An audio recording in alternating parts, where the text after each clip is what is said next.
حضرات جس کی فطرت میں کلمہ طیبہ کا کرنٹ دوڑ گیا اور اس کو خلد کا راستہ مل گیا، جس کی طبیعت میں کلمہ طیبہ حلول کر گیا، فتح و ظفر اور اس کا خادم و غلام بن گیا، جس کی زندگی میں کلمہ طیبہ سرایت کر گیا، اس میں عجیب انقلاب برپا ہو گیا، جس کی بندگی میں کلمہ طیبہ کا امتزاج ہو گیا، وہ دونوں جہان میں سرفراز و سربلند ہو گیا۔ کلمہ طیبہ سماج و سوسائٹی کے لیے مکمل تنویر ہے، کفر و شرک کے لیے برہنہ شمشیر ہے، اور بے ایمانوں کے لیے دائی ہما گیر ہے۔ چنانچہ مکہ کی سرزمین پر حضرت عمر رضی اللہ تعالی عنہ، جو مکہ کے عوام و خاص میں ذہانت و فطانت، فرانت، شجاعت و لیاقت، صباحت و صلاحیت کی وجہ سے امتیازی مقام رکھتے تھے، اور دور جاہلیت میں اسلام کے بڑے سرگرم اور کٹر دشمن تھے۔ قرآن و تعلیم قرآن اور صاحب قرآن کی سخت مخالفت تھے،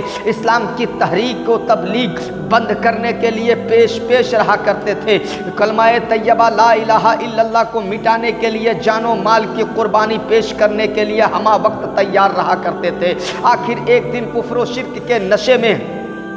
جھنجلا کر اٹھ کھڑے ہوتے ہیں اور دل میں ٹھان لیتے ہیں آج اسلام اور بانی اسلام کا خاتمہ ہی کر دینا ہے۔ محمد بن عبداللہ نے پورے عرب کو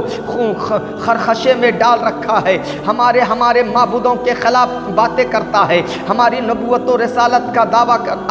اپنی نبوت و رسالت کا دعویٰ کرتا ہے، دین اسلام کی دعوت دیتا ہے، بڑے تنتناتے ہوئے گھر سے ننگی تلوار لے کر نکلتے ہیں اور دندناتے ہوئے رسول گرامی صلی اللہ تعالیٰ علیہ وسلم کو قتل کرنے کے لیے چل دیتے ہیں۔ راستہ میں نعیم بن عبداللہ قریشی سے ملاقات ہو جاتی ہے، یہ مسلمان ہو چکے تھے مگر حضرت عمر کو ان کے ایمان لانے کی خبر نہیں تھی۔ غصے میں پھرے ہوئے شیر کا چہرہ دیکھ کر حضرت نعیم دریافت کرتے ہیں، کہاں جا رہے ہو عمر؟ جناب عمر جوش میں آ کر کہتے ہیں، میں محمد کے گھر جا رہا ہوں، اڑاؤں گا میں آج ان کا سر۔ نعیم ابن عبداللہ جواب دیتے ہیں، جس کی نقاشی شاعر اس طرح سے کی ہے، چلے جو قتل کو عمر کہا کسی نے روک کر، چلے جو قتل کو عمر کہا کسی نے روک کر، کہاں چلے ہو اور کدھر مجاز کیوں ہے عرش پر، ذرا بہن کی لو خبر فدا ہے وہ رسول پر، وہ کہہ رہی ہے ہر گھڑی نبی نبی نبی نبی۔ اے عمر پہلے اپنے گھر کی خبر لو، تمہاری بہن فاطمہ اور تمہارے بہنوئی سعید بن زید دونوں مسلمان ہو چکے ہیں، اسلام کا کلمہ پڑھ چکے ہیں، بانی اسلام کے غلام ہو چکے ہیں۔ اس جواب سے آگ پر اور پٹرول چھڑکنے کا کام کر دیا، تیور اور چڑھ گئے، فوراً پلٹتے ہیں، بہن کے گھر پہنچتے ہیں، گھر کے اندر چند مسلمان چھپ کر قرآن پڑھ رہے تھے، آہٹ پا کر پڑھنا موقوف کر دیا، قرآن کے اوراق چھپا دیے، سب لوگ ادھر ادھر چھپ گئے۔ بہن نے اٹھ کر دروازہ کھولا مگر حضرت عمر کے کانوں میں بھنک پڑ چکی تھی، گرجدار آواز میں ڈانٹ کر کہتے ہیں، مجھے معلوم ہوا ہے کہ تم لوگ اپنے دین سے پھر گئے ہو اور محمد کا دین اختیار کر لیے ہو۔ یہ کہہ کر اپنے بہنوئی سعید بن زید پر ٹوٹ پڑتے ہیں اور ان کی داڑھی پکڑ کر ان کی زمین پر پٹک دیتے ہیں اور سینے پر سوار ہو کر مارنے لگتے ہیں۔ ان کی بہن فاطمہ بنت خطاب اپنے شوہر حضرت سعید رضی اللہ تعالی عنہ کو بچانے کے لیے لپک کر آگے بڑھی تو حضرت جناب عمر نے ایسا تماچا مارا کہ ان کا کان کے جھومر ٹوٹ کر گر پڑے اور ان کا چہرہ لہو لہان ہو گیا۔ غرض یہ کہ بہن اور بہنوئی کو اتنا مارا پیٹا کہ دونوں کا جسم لہو لہان ہو گیا، پھر لیکن بہن صبر و استقلال اور جوش ایمانی کے ساتھ ڈبڈبائی ہوئی آنکھوں سے پھرائی ہوئی آواز میں جواب دیتی ہے اور کہتی ہے، عمر ہاں میں اسلام قبول کر چکی ہوں، محمد کی غلام اختیار کر چکی ہوں، اب یہ کلمہ لا الہ الا اللہ محمد الرسول اللہ دل کی گہرائی میں اتر چکا ہے، اس کلمہ طیبہ کو ہم نے اپنے سینے سے لگا لیا ہے، یاد رکھو اسلام ہمارے دلوں میں اب کبھی نہیں نکل سکتا ہے، تم سے جو ہو سکے کر ڈالو، اپنی جان تو دے سکتی ہوں مگر مصطفیٰ کا دیا ہوا ایمان نہیں دے سکتی۔ کسی شاعر نے خوب کہا ہے، بہن بہنوئی دونوں کو عمر نے اس قدر مارا بہن بہنوئی دونوں کو عمر نے اس قدر مارا کہ زخموں سے نکل کر خون کی بہنے لگی دھارا۔ بہن بولی عمر ہم کو اگر تو مار بھی ڈالے، شکنجوں میں کسے یا بوٹیاں کتوں سے نچوائے، مگر ہم اپنے دین حق سے ہرگز پھر نہیں سکتے۔ بلند معرفت کی مل گئی ہے، گر نہیں سکتے۔ دہن ہے دہن سے نام حق، آنکھوں سے آنسو، منہ سے خون جاری۔ عمر کے دل پہ اس نقشہ سے عبرت ہو گئی طاری۔ آخر کار پھول کی پتی سے ہیرے کا جگر کٹ گیا، عداوت و ثقافت کا بادل چھٹ گئے۔ جناب عمر بول اٹھے، اچھا لاؤ، ابھی تم لوگ کیا پڑھ رہے تھے؟ بہن نے قرآن کریم کے اوراق سامنے رکھ دیا تو جناب عمر کی نظر اس آیت مقدسہ پہ پڑی، سبح للہ ما فی السماوات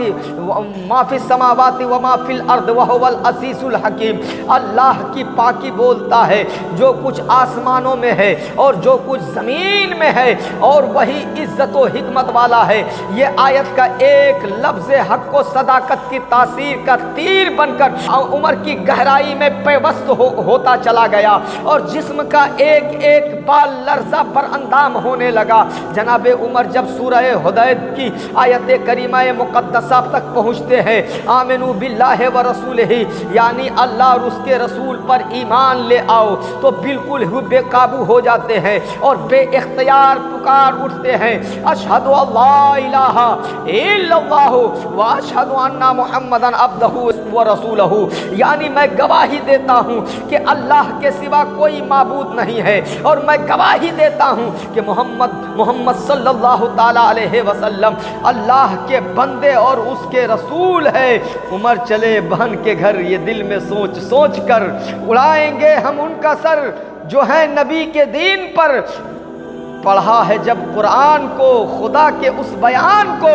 عمر نے بھی کہا یہی نبی نبی نبی نبی۔ اسلام کا یہ وہ ابتدائی دور تھا کہ جب حضور علیہ السلام حضرت ارقم رضی اللہ تعالیٰ عنہ کے مکان میں مقیم تھے اور حسن تدبیر سے تبلیغ اسلام فرما رہے تھے۔ جناب عمر بہن کے گھر سے نکلتے ہیں اور سیدھے حضرت ارقم رضی اللہ تعالیٰ عنہ کے مکان پر پہنچتے ہیں۔ دار ارقم میں حضور پر نور صلی اللہ تعالیٰ علیہ وسلم کے ساتھ چند مسلمان بھی موجود تھے۔ آہٹ پا کر دروازے کی جھری سے اور سوراخ سے یہ دیکھ کر چونک پڑے کہ عمر ننگی تلوار لیے کھڑے ہیں۔ حضور اکرم صلی اللہ تعالیٰ علیہ وسلم کے مشفق و مہربان چچا حضرت حمزہ رضی اللہ تعالیٰ عنہ، جن کے ایمان قبول کرنے کا آج تیسرا دن ہے، صورت حال دیکھ کر جذبات کی فراوانی سے لبریز ہو کر فرماتے ہیں کہ دروازہ کھول دو، عمر ننگی تلوار لے کر آیا ہے، اگر ارادہ نیک ہے تو ٹھیک ہے، ورنہ اس کی تلوار سے ہی اس کی گردن اڑا دی جائے گی۔ دروازہ کھول دیا جاتا ہے، جناب عمر مکان کے اندر داخل ہو جاتے ہیں۔ سید عالم صلی اللہ تعالی علیہ وسلم خود آگے بڑھ کر جناب عمر